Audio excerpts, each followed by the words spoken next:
Shalom, jumpa lagi dalam Victorious Devotion pagi ini. Sungguh sangat luar biasa kita boleh ada pagi hari ini. Tentunya karena kasih, sayang, cinta dan pertolongan daripada Tuhan kita, Yesus Kristus. Mari sebelum kita bersaat teduh, kita mau satu dalam doa. Tuhan yang mengasihi kami, yang terus menyayangi kami, yang melimpahi kami dengan sukacita, dengan kasih sayang. Kami bersyukur Tuhan pagi ini kami mau mendengarkan kebenaran firman, mau merenungkan firman-Mu dan mau melakukan firman-Mu sepanjang hari ini Tuhan. Pimpin kami dalam perenungan kami, dalam devotion pagi ini. Kiranya pencerahan yang daripada Tuhan ada bagi setiap kami. Dalam nama Yesus kami berdoa, ucap syukur, haleluya, amin. Bapak Ibu yang kekasih, shalom adik-adik semua, teens, youth, senang sekali melihat bahwa setiap hari kita boleh ada dalam Victorious Devotion. Setiap hari adik-adik juga boleh mengikuti, bahkan bersaat teduh bersama Victorious Devotion. Saya terus mengundang, ayo sharing apa yang didapat, memberkati kita semua. Sharing juga mungkin butuh dukungan doa, sharing juga mungkin ada hal-hal yang bisa menjadi berkat bagi kita semua. Lengkapi, penuhi kolom-kolom komentar di YouTube-nya GBI Victory Berkemenangan. Haleluya. Bapak Ibu Saudara yang kekasih, adik-adik yang kekasih di dalam Tuhan, terus saya mengingatkan bahwa tema kita di 2024 adalah barang siapa menang. Dan tema kita di bulan yang ketujuh ini, di bulan Juli, adalah menuruti firman, tekun menantikan kedatangan Kristus. Haleluya. Bapak Ibu yang kekasih, judul dari renungan kita pagi ini menjadi soko guru di bait suci Allah. Menjadi soko guru di bait suci Allah dengan nats dari Wahyu pasal yang ketiga ayat yang ke-12 dan juga dari 1 Petrus 2 ayat yang ke-5. Saya bacakan untuk kita semua. Barang siapa menang, dia akan kujadikan soko guru di dalam bait suci Allahku, dan ia tidak akan keluar lagi dari situ, dan padanya akan kutuliskan nama Allahku dan nama kota Allahku, yaitu Yerusalem baru yang turun dari surga dari Allahku, dan namaku yang baru. Dalam 1 Petrus 2 ayat yang ke-5 demikian firman Tuhan, dan biarlah kamu juga dipergunakan sebagai batu hidup untuk pembangunan suatu rumah rohani bagi suatu imamat kudus untuk mempersembahkan persembahan rohani yang karena Yesus Kristus berkenan kepada Allah. Ada beberapa poin yang kita mau renungkan pagi ini. Ya, singkatnya yang pertama adalah identitas sebagai soko guru.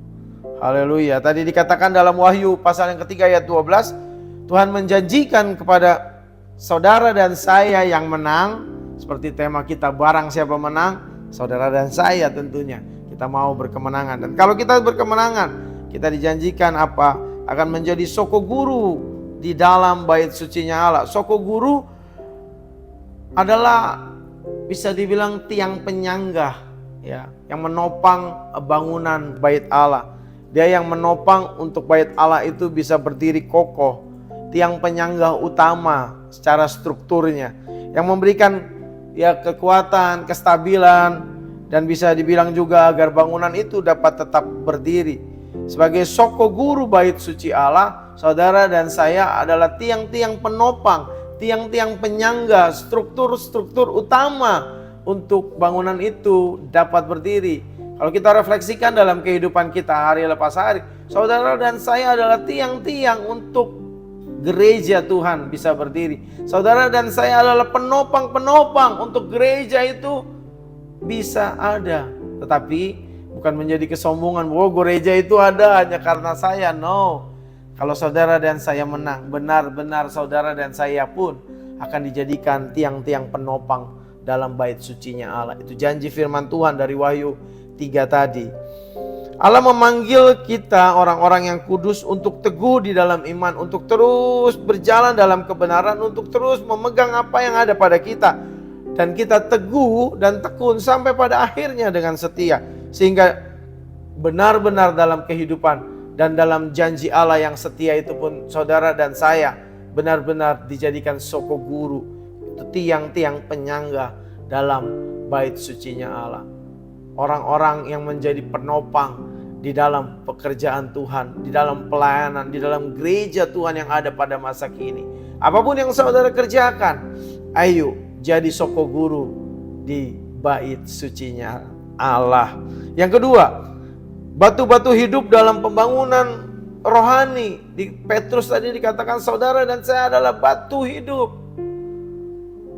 Sehingga saudara dan saya benar-benar memiliki peran untuk terbangunnya satu rumah Allah, satu ibamat yang rajani. Di 1 Petrus pasal yang kedua ayat yang kelima ini menyebutkan bahwa kita adalah batu hidup yang dipergunakan untuk pembangunan rumah rohani.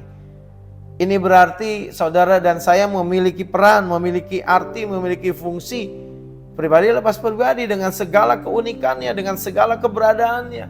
Jangan pernah kita berpikir bahwa siapa saya tidak berarti, tidak berguna. Betul siapa kita dijadikan biji matanya Tuhan. Betul siapa kita bisa menjadi batu hidup di matanya Tuhan.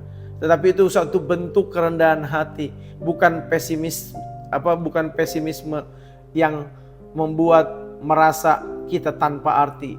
Saudara dan saya memiliki peran masing-masing untuk pembentukan satu rumah rohani, dan Tuhan pakai setiap kita memiliki fungsi masing-masing di tempat kita masing-masing. Dan jangan iri satu dengan yang lain, dan jangan merasa lebih penting daripada yang lain, tetapi kita direkatkan bersama untuk menjadi bangunan rohani. Perekatnya adalah kasihnya Yesus, kasihnya Tuhan dalam kehidupan kita.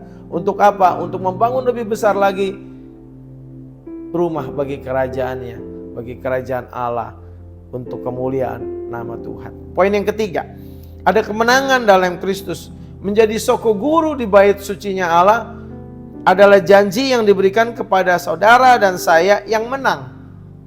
Kemenangan ini bukan hasil kerja keras kita, bukan hasil kerja keras saya pribadi, kerja keras saudara secara pribadi, tetapi kemenangan ini kita raih melalui iman percaya kepada Kristus. Dan Kristus melalui Roh Kudusnya yang melengkapi saudara dan saya untuk hidup dalam kemenangan demi kemenangan dari iman kepada iman. Sehingga saudara dan saya benar-benar menjadi soko guru, menjadi tiang penopang bagi pembangunan rumah Allah, bagi bait sucinya Allah. Dan kita dipanggil untuk hidup di dalam kemenangan yang sudah diberikan oleh Kristus Yesus. Dan dengan terus menerus mengandalkan Yesus, dengan terus kita hidup di dalam firman-Nya, dengan terus kita hidup dalam pimpinan Roh Kudus-Nya untuk tetap mengikuti kebenaran firman. Yang keempat, ada tanggung jawab dan kepercayaan kita menjaga kepercayaan yang ada. Menjadi soko guru menjadi berarti memikul tanggung jawab, memikul beban yang ada di dalam bait sucinya Allah. Tanggung jawab yang besar kita kerjakan dengan benar, menguatkan orang lain, orang-orang di sekeliling kita, meneguhkan mereka. Tentu memiliki komitmen yang tidak mudah, tetapi kita mau tekun dan setia dalam komitmen ini. Supaya apa? Supaya kita bisa bersama-sama menjadi penopang-penopang, menjadi soko guru bagi bait sucinya Allah. Ada pengorbanan, ada effort yang luar biasa, ayo kita kerjakan. Dan kita nggak perlu lagi khawatir karena Tuhan sendiri yang akan memberikan kita kekuatan. Tuhan sendiri melalui Roh Kudus yang memberikan kita pimpinan, penyertaan sampai selama-lamanya. Dan nama yang baru adalah identitas yang baru, nama Allah yang diberikan, yang dituliskan bagi saudara dan saya yang menang. Itu menjadikan suatu simbol bahwa kita adalah anak Allah dan memiliki identitas kekekalan. Sebagaimana nama Kristus itu, identitas kekekalan di dalam iman percaya kepada Kristus Yesus. Mencerminkan hubungan pribadi kita yang intim dengan Tuhan, serta status kita sebagai warga kerajaan Allah yang tidak akan digoyahkan, tidak akan bisa dipungkiri lagi. Kita tidak lagi hidup untuk diri kita sendiri, tapi kita benar-benar hidup bagi kemuliaan nama Allah dan dengan bangga di setiap aspek kehidupan kita. Mari kita terus kerjakan kebenaran ini dan menjadi soko guru dalam bait sucinya Allah. Kita satu dalam doa. Tuhan, kami bersyukur untuk firman-Mu yang meneguhkan kami. Kiranya kami bisa jalankan ini dengan sukacita dan menjadi penopang-penopang dalam bait sucinya Allah di dalam gereja masa kini juga. Kiranya Tuhan menguatkan setiap kami. Kami mengucap syukur. Haleluya. Amin. Sampai jumpa dalam devotion berikutnya. Tuhan Yesus memberkati kita semua. Shalom.